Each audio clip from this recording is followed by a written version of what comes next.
Allopathy के समर्थक और आयुर्वेद के विरोधी, योग के विरोधी, पतंजलि के विरोधी, रामदेव जी के विरोधी बड़े खुश हैं। और खुश इस बात से है कि सुप्रीम कोर्ट ने पतंजलि को फटकार लगाई है कि आप जो बीमारियों का ठीक करने का दावा करते हैं, इसका विज्ञापन देना बंद करें। सुप्रीम कोर्ट ने क्यों कहा यह बात? क्योंकि 1954 का जो ड्रग एंड मैजिक एक्ट है, जिसको नेहरू जी ने बनाया था, वो कहता है कि भाई इन 54 बीमारियों का आप ठीक करने का दावा नहीं कर सकते। नेहरू जी ने वो कानून क्यों बनाया?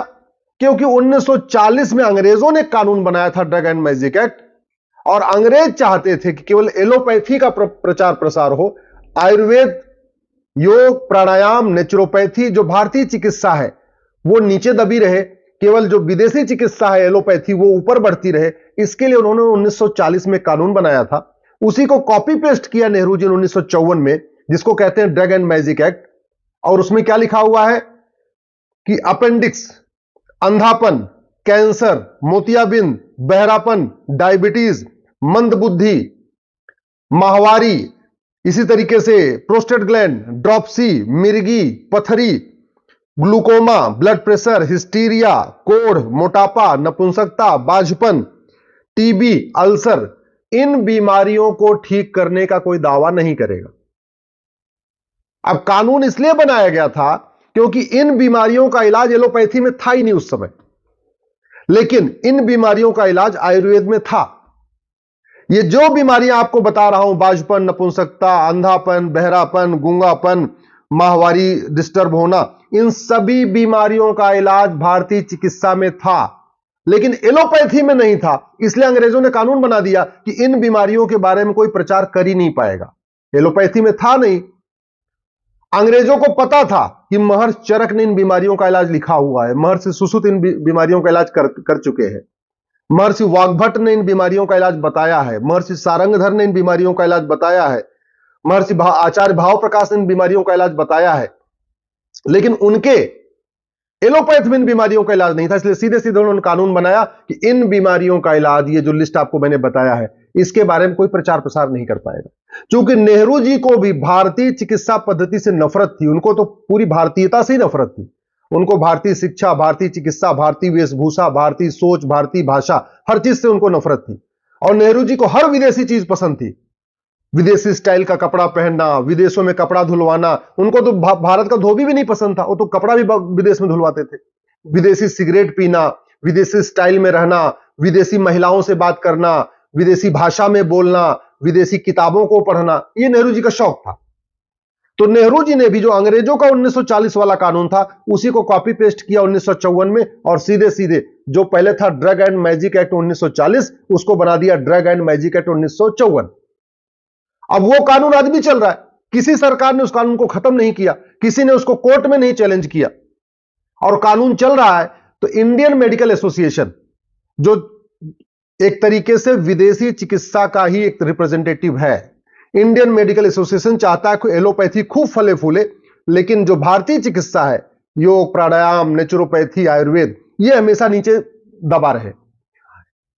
इंडियन मेडिकल एसोसिएशन ने जाके कोर्ट में शिकायत किया कि साहब देखिए, ये जो 54 बीमारियां हैं, इसका रामदेव जी गारंटी के साथ इलाज कर रहे। इलाज क्यों ना करें? क्योंकि इन बीमारियों का इलाज आज के हजारों साल पहले महर्षि चरक ने बताया है, महर्षि सुश्रुत ने बताया है, आचार्य भाव प्रकाश ने बताया है, महर्षि सारंगधर ने बताया है, महर्षि वाग्भट ने बताया है। तो इन बीमारियों का इलाज है तो उसको पतंजलि उसके जरिए इलाज कर रही है। लाखों की संख्या में लोग ठीक भी हो रहे हैं। लोग अपने आप बोल रहे हैं कि मेरा मोटापा ठीक हुआ, मेरा डायबिटीज ठीक हुआ, मेरा कोलेस्ट्रॉल ठीक हुआ, मेरा बहरापन ठीक हुआ, मेरे नपुंसकता ठीक हुई, मेरा बाझपन ठीक हुआ, मेरा माहवारी ठीक हो गया। सब बता भी रहे, लेकिन चूंकि कानून कह रहा है कि नहीं, आप क्लेम नहीं कर सकते, आप इसको पेपर में एडवर्टाइज नहीं कर सकते, उसी घटिया कानून का सहारा लेकर इंडियन मेडिकल एसोसिएशन जाता है कोर्ट में। कोर्ट इनके खिलाफ कार्रवाई करती है, उनको कहती है आप इसका प्रचार मत करिए। रामदेव जी जिद्दी आदमी, वो कह रहे हैं जब इलाज हो रहा है तो मैं तो प्रचार करूंगा। अब यहां एक बड़ी समस्या यह भी आ गई है कि जो सुप्रीम कोर्ट के 2 जज इस बेंच इस मामले को सुन रहे हैं, मुझे नहीं पता कि उन्होंने कभी महर्षि चरक को पढ़ा है कि नहीं पढ़ा। अगर सुप्रीम कोर्ट के जज चरक संहिता पढ़ लें वाग्भट संहिता पढ़ ले, महर्षि भाव प्रकाश को पढ़ ले, महर्षि सुश्रुत को पढ़ ले, महर्षि पतंजलि को पढ़ ले, तो वो खुद भी कहेंगे कि भाई इन बीमारियों के इलाज तो लिखा हुआ है, तो फिर तो ये कानूनी घटिया है। एक बार अगर सुप्रीम कोर्ट के जज चरक संहिता पढ़ ले, सुश्रुत संहिता पढ़ ले, महर्षि शारंगधर की किताब पढ़ ले, महर्षि वाग्भट की किताब पढ़ ले, आचार्य भाव प्रकाश की किताब पढ़ ले, महर्षि पतंजलि को पढ़ ले, योग को अच्छी तरीके समझ लें, धन्वंतरी की जो विद्या है उसको समझ लें, आयुर्वेद कितना प्रभावी होता है, तो सुप्रीम कोर्ट के जज खुद भी कहेंगे कि 1954 का कानून घटिया है, इसको खत्म कर देना चाहिए। लेकिन चूंकि सुप्रीम कोर्ट के जजों ने हमारे ऋषियों मनीषियों को पढ़ा नहीं, महर्षियों को पढ़ा नहीं है, तो उनको लगता है आईएमए जो कह रहा है वही ठीक है, और वैसे सुप्रीम कोर्ट का कानून केवल कानून का इंटरप्रिटेशन करना है और कानून महाघटिया है, तो रामदेव जी को फटकार पड़ रही है। मैं पूरी तरीके से रामदेव जी के साथ हूं।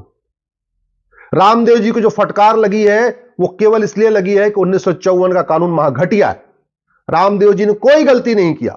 रामदेव जी तो वही कार्य कर रहे हैं जो महर्षि चरक ने किया था, महर्षि सुश्रुत ने किया था, आचार्य भाव प्रकाश ने किया था, महर्षि वाग्भट ने किया था, महर्षि पतंजलि ने किया था। रामदेव जी तो केवल भारतीय चिकित्सा को बढ़ा रहे हैं। उनका केवल इतना ही दोष है कि वो भारतीय चिकित्सा को बढ़ा रहे हैं, भारतीय चिकित्सा व्यवस्था को घर घर पहुंचा रहे हैं, योग प्राणायाम आयुर्वेद को घर घर पहुंचा रहे हैं। उनकी इतनी गलती है, इसके अलावा उनकी कोई गलती नहीं। गलती है तो 1954 के महाघटिया कानून की। मैं सरकार से निवेदन करता हूं 1954 की कानून को रिव्यू करने के लिए एक्सपर्ट कमेटी बनाए। एक बार देख लें कि जिन बीमारियों का इलाज चरक संहिता में है, सुश्रुत संहिता में है, महर्षि भाव प्रकाश ने लिखा है, महर्षि वाग्भट ने लिखा है, उसका प्रचार प्रसार करने में और उसके बारे में कहने में कि हां बीमारी ठीक हो रही है, यह अपराध कैसे हो सकता है? तो यह जो कुछ सुप्रीम कोर्ट कर रहा है वो नेहरू जी के द्वारा बनाए गए घटिया कानून के कारण कर रहा है। इसका मतलब जो फटकार लग रही है सुप्रीम जो रामदेव जी को, वो रामदेव जी की गलती के कारण फटकार नहीं लग रही है। आचार्य बालकृष्ण ने कोई गलती नहीं किया है लेकिन फिर भी उनको फटकार लग रही है। पतंजलि ने कोई गलत काम नहीं किया फिर भी उनको फटकार लग रही है। उसका दो कारण है, कानून घटिया है और सुप्रीम कोर्ट के जजों को चरक संहिता नहीं आती, उन्होंने भाव प्रकाश संहिता नहीं पढ़ा है, उन्होंने वाग्भट संहिता नहीं पढ़ा है, उन्होंने माधवकर साहब की महर्षि माधवकर को नहीं पढ़ा है, उन्होंने भारतीय चिकित्सा कितनी गहरी है कितनी गूढ़ है उसको समझा नहीं है। अरे हमारे खुद पिताजी का घुटना खराब हो गया था और हमने एम्स में दिखाया, बोले घुटना बदलना पड़ेगा। हमने राम मनोहर लोहिया में दिखाया, बोला घुटना बदलना पड़ेगा। हमने एक और बड़े प्राइवेट हॉस्पिटल में दिखाया, बोले घुटना बदलना पड़ेगा। मैं अपने पिताजी को ले गया, पतंजलि ले गया, 10 दिन के अंदर घुटना फिट हो गया, घुटना भी सही हो गया, कमर भी ठीक हो गया, उनके बैकबोन में पेन थी वो भी सब सही हो गया।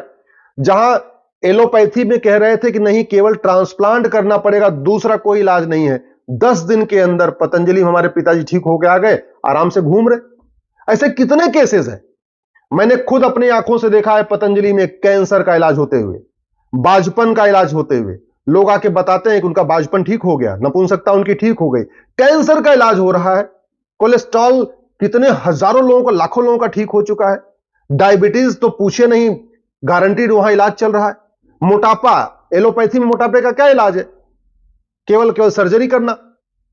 लाखों करोड़ों लोगों के मोटापा ठीक हो चुका है। इसके बावजूद उनको फटकार लग रही है और भारतीय इस पे खुश हो रहे हैं। किस बात पे खुश हो रहे हैं कि चलो यार, एक जो आदमी भारत की चिकित्सा व्यवस्था को बढ़ा रहा था, योग प्राणायाम को बढ़ा रहा था, उसको फटकार लग गई, इसी बात से खुश है। कितने दुख की बात है कि विदेशी चिकित्सा व्यवस्था इतनी हावी हो गई है, फार्मा कंपनियां इतनी यहां पे हावी हो चुकी हैं, और इंडियन मेडिकल एसोसिएशन नाम है उसका, इंडियन मेडिकल एसोसिएशन, लेकिन वो इंडियन मेडिकल सिस्टम का बिल्कुल विरोधी है। मैं फिर से कह रहा हूं, ये इंडियन मेडिकल एसोसिएशन भारतीय चिकित्सा का घोर विरोधी है, योग प्राणायाम नेचुरोपैथी का विरोधी है। ये केवल चाहता है कि जो विदेशी चिकित्सा व्यवस्था है एलोपैथी, वही फले फूले, वही कंटिन्यू जारी रहे और भारत की चिकित्सा आगे ना आए, इसीलिए इस तरीके की हरकतें कर रहा है। मैं सरकार से निवेदन करता हूं 1954 का कानून रिव्यू करने के लिए कमेटी बनाए और इस कानून को खत्म करें।